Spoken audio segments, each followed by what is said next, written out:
Did he just steal that tow truck? I think that kid just stole that tow truck. Costume Quest. The epic quest for candy corn. And that's not a sarcastic statement, I assure you. This was a bite-sized RPG created by Double Fine Studios. And, you know, they make great things. As long as we don't talk about Space Base DF9. The rest of the world may have forgotten. I did not forget. But either way, I remember picking this up along with another game during a sale on the PS3 about 10 years ago. Back then, everything had a demo associated with it. It was a really pro-consumer thing. Can we go back to that, please? I'm begging you. Thanks, love me. So I played the demo to both this and stacking, and I had so much fun with both that I promptly bought both on the spot, and then proceeded to play all of stacking in one sitting. It's a great little game. I'd love to talk about it sometime.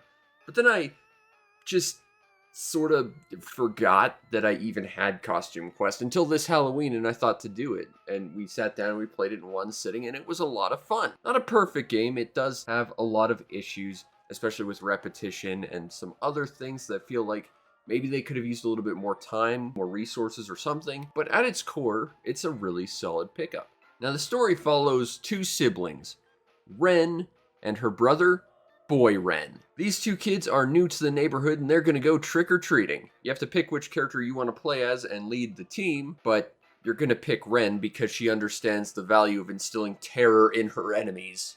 Seriously, Ren's awesome. But whoever you pick, it's gonna be Ren. They get equipped with a mighty robot costume to go trick-or-treating, while their sibling gets equipped with a loser candy corn outfit. But it's such a believable and fantastic candy corn outfit, and everyone loves candy corn, that they actually immediately get confused for actual candy corn and kidnapped by goblins who are working for a witch that seem to be just hoarding candy for some reason. And now you gotta go rescue your sibling, showing the world the power of trick-or-treating, because you know how to do it right. See, you're gonna have to fight all of these goblins in your little costume, but you have the magical power of turning into the thing you are currently wearing as a costume. So suddenly your little robot costume turns you into Megas XLR, and it's hilarious, and it's really quite goofy. Now, you must find your sibling and collect a bunch of other costumes to go defeat the witch and save the day. Or, you know, at least save one doofy piece of candy corn and maybe get a lot of other treats along the way.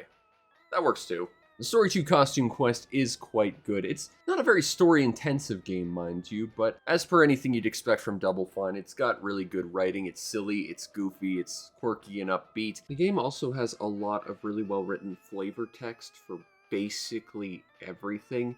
Every random incidental NPC has something interesting to say. All the collectible, like, knockoff Garbage Pail Kids cards have, like, goofy titles and stuff and fun little art that matches it. And of course, when you trick-or-treat, you run into, like, a bunch of different adults, and while I don't think everything they say is bespoke, I think only maybe once or twice did I ever run into a repeated line. So there was just a lot of extra text thrown in everywhere to make everything feel unique and interesting.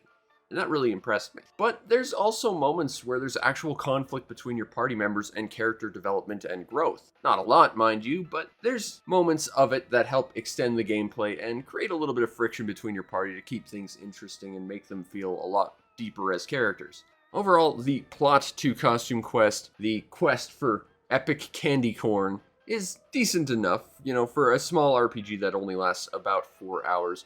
It works really, really well. Now, the gameplay to Costume Quest is primarily an RPG, but there is a little bit of like PC adventure game aspects to this as well. Effectively, you go around to various locales in each chapter, going in and trick-or-treating at various houses, at which point you have to play a little bit of a game of, am I going to get candy from this house, or am I going to get ganked by a monster? If it's the former, congratulations, you've got candy, move on. If it's the latter, you get into a fight. Although there are fights outside of trick-or-treating, and it's worth knowing that trick-or-treating seems to be about 50-50. It's not random, but it seems like just half the houses always have candy, half the houses have monsters, and you have to go through all of them. But because you have to go through all of them, it's kind of irrelevant what the results are. Once you get into a proper fight, it is a fairly standard turn-based affair. You have a party of up to 3 characters, each equipped with different costumes, and combat is very, very simplistic. It boils down to attack for 3 turns, and then after 3 turns, your character has built up a special attack that is unique to each costume. and then you unleash it. You cannot carry over your supercharge between fights, so there's not really any particular reason not to just spam your special every 3 turns when you unlock it, which does make combat a little bit one note. To help deal with this, however, they did implement a sort of Paper Mario-esque quick time event system for both attacking and defending. When you attack, the game will randomize a button to select, you hit it at the right time, you suddenly do more damage. Likewise, if the enemy's about to hit you, the game picks a random button, you hit it at the right time, you take reduced damage. It's a fairly simple system, but it works pretty well. Enemies themselves are not terribly interesting or varied by design.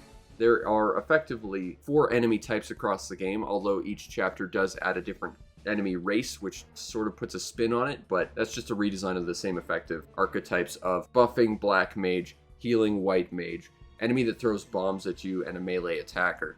That is the entire extent of all the enemies in this game, and it does feel a little bit like they could have done a lot more with that. Similarly, the quick time events associated with the various costumes feel a little bit underwhelming, especially when you consider the fact that, while I did just describe one quick time event, there's actually a second type, but it only works with, I believe, 2 costumes in the game, and it's just kind of strange. With those particular costumes, they want you to rotate the stick really fast and you do extra damage, which is fine, but it's weird that they came up with these alternate quick time events for these 2 specific costumes, but they didn't go to the effort of making more for everyone or just standardize it sticking to the one. To me, this screams that they either ran out of budget or time or just couldn't come up with something else to put in there, but one way or the other, it's just weirdly inconsistent that 2 other costumes have a different style of quick time event than the others, but they didn't go to the effort of giving everyone something interesting to keep it a little bit less just button mashing through menus to speed up the combat. Outside of combat, similarly to how every single costume has a different combat role, every costume has a different environmental exploration skill. But similarly to how they couldn't seem to come up with a different minigame for every single costume in combat, not every costume actually has an environmental ability, which is a little bit weird. But I do appreciate that they each have a different feature. For example, if you play as the knight, you can hold your shield above your head and walk under hazards. If you play as the robot, you get wheelie shoes so you can go really, really fast, which is yet another reason why the robot is awesome. If you dress up as fries, you can smell like fries, and there is an actual value to that, although not much of one. It's neat to see the different cute little ways that all these different costumes have abilities and how they interact with the world and how the world is designed to be interacted with using these abilities. It was fun to use the fries scent ability to lure people to a french fry stall so you could keep the costume. That was a neat little thing. It's also worth noting that this game has a few but not many mini games and side quests. Every chapter in the game has a bobbing for apples minigame, which feels largely pointless, but if you do them 3 times each, you ultimately get a collectible, which is cool. There's also going around and completing side quests for various people, usually just trading them rare collectible cards, because every time you fight an enemy, you get a collectible card. In this game, the cards themselves are effectively useless, but if you complete a full set, you get an extra special costume. Although I will say, out of the 3 special collectible costumes in this game, it was the most underwhelming by far. Like, the other 2 are awesome, but this one is just, it's okay. It's another costume, basically. The reward for collecting all the cards I felt was fairly underwhelming by the end of it. But you can also wander around the environments, smacking trash cans to get free candy.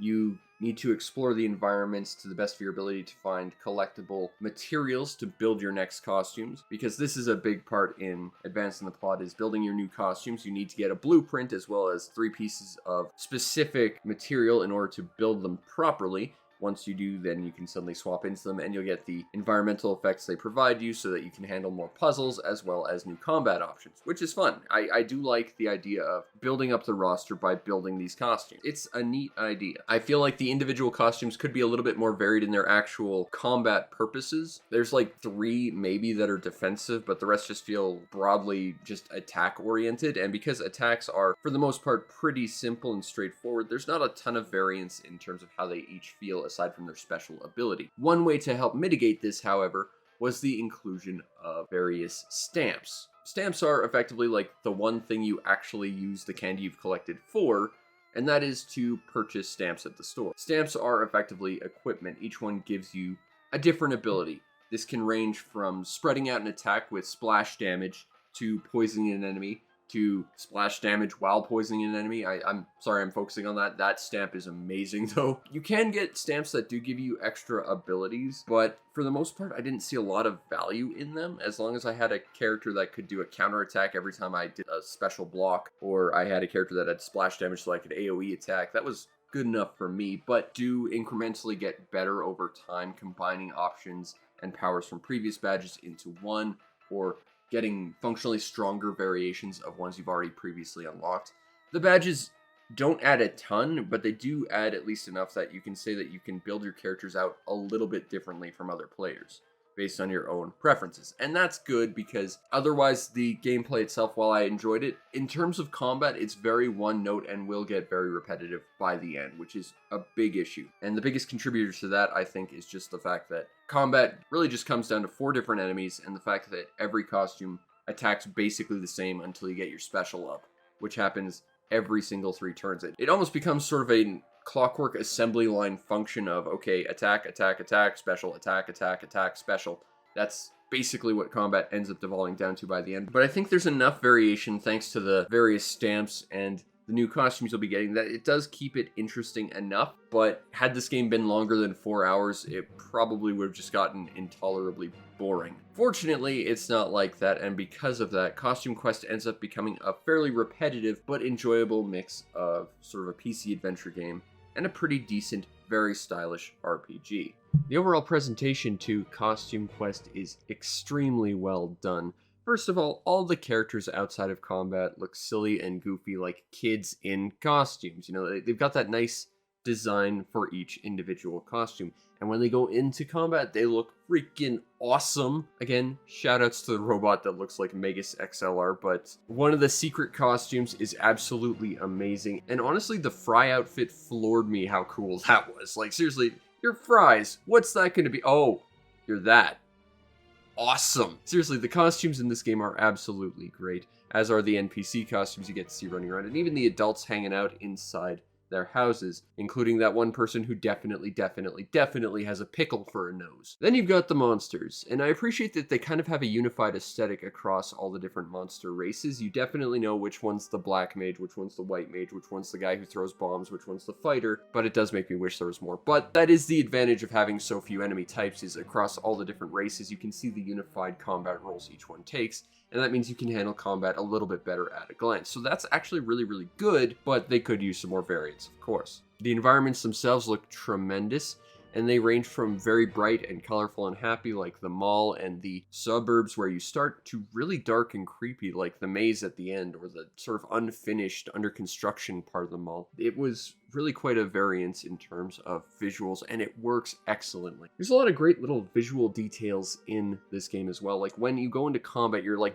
giant kaiju fights, right? Well, every area is a small model vignette where you fight your opponents, and there's lots of great little details there, such as when you're in the mall setting, you can see little cars driving by your feet, or when you're in the carnival setting, you can see the Ferris wheel turning in the background.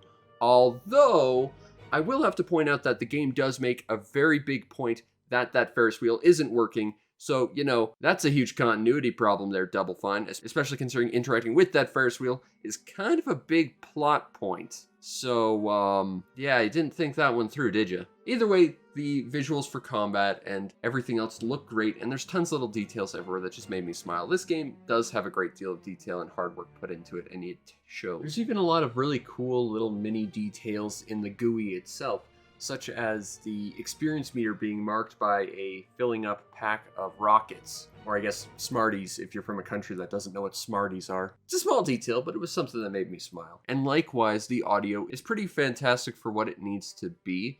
It ranges from intense combat themes to spooky Halloween music. It works really well, although I don't think all that much of it is particularly memorable. It is fantastic for what it needs to do. Now, if you want a copy of Costume Quest on the PS3, yeah, finding that information is actually a little bit tricky because looking on the PSN site only shows you Costume Quest 2 for the PS4, And yeah, like the PS3 entire store is shelved in such a way that unless you explicitly know what you're searching for and you've got like 15 minutes for it to load up on the store and hope it doesn't crash, you can't get that information. At least it's not easy to dig up that information. Fortunately, I can see it on the Xbox 360 for about $15, so I assume it would be roughly equivalent. I can also see it on Steam for $11, so it's a little bit cheaper there, and of course it would go on sale a whole bunch as well. And for $15 or so, it's a decent enough game. It's pretty short, so if length is an issue, that might be a problem. I managed to 100% this game in about 4, maybe 5 hours. It's not a super big game by any means or measure, but